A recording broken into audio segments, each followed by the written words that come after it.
Welcome everyone to our educational farm tour.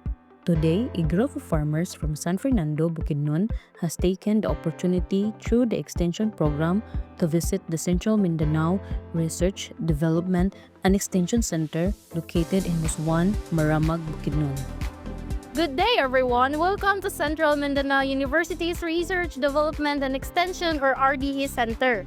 Today, we will explore different facilities that focus on livestock, crop production, and agricultural innovation. Now, let us begin and here at our dairy hub.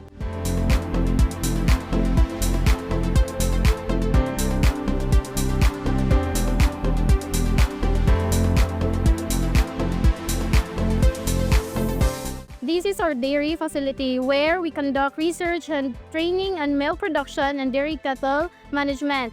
We focus on breeding, feeding, and proper milking techniques to help farmers improve their dairy farms. How do you ensure that the milk is clean and safe? We follow strict hygiene protocols such as proper cleaning of udders, sanitized milking equipment, and controlled storage temperature to maintain milk quality.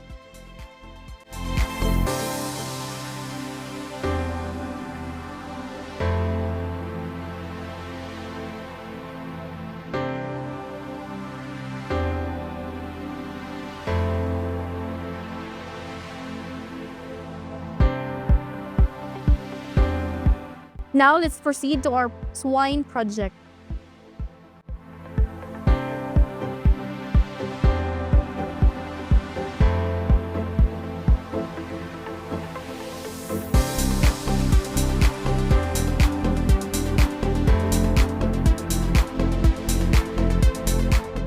This is our swine research facility where we study pig breeding, nutrition, and disease management. We also train farmers on efficient ways to raise swine for commercial production. What breeds are best for meat production? We raise landrace, large white, and Duroc crosses, known for their fast growth and high quality for meat production. What about disease control? We implement biosecurity measures, including proper sanitation, vaccination, and controlled feeding programs to keep the pigs healthy. So next, let's visit our poultry facility.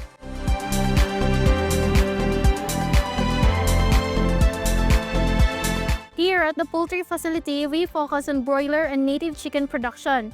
We conduct research or disease prevention, feeding efficiency, and housing systems to help farmers improve poultry farming.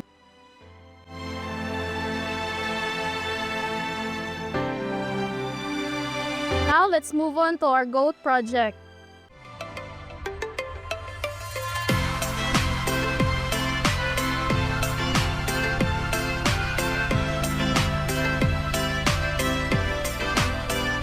This is our goat research and development area where we study breeding, feeding, disease control to improve goat production. Why are the goats housed in elevated pens?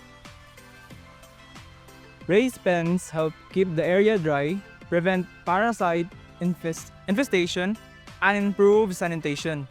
We also provide high-quality forage for better milk and meat production.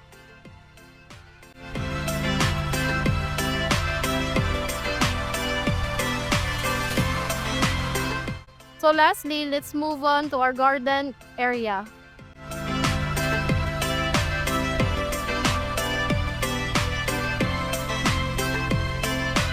Here in our garden, we grow vegetables, herbs, ornament plants using organic and sustainable learning techniques. We train farmers on composting, integrated pest management, and crop diversification.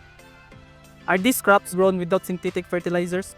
Yes, we use organic fertilizers, compost, and natural pest repellents to maintain soil health and produce safe, chemical-free crops. Okay guys, let's explore our garden facility.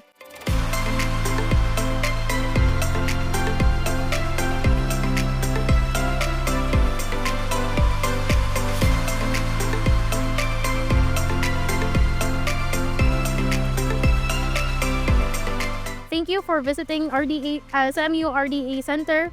I hope we'll see you again for your next visit.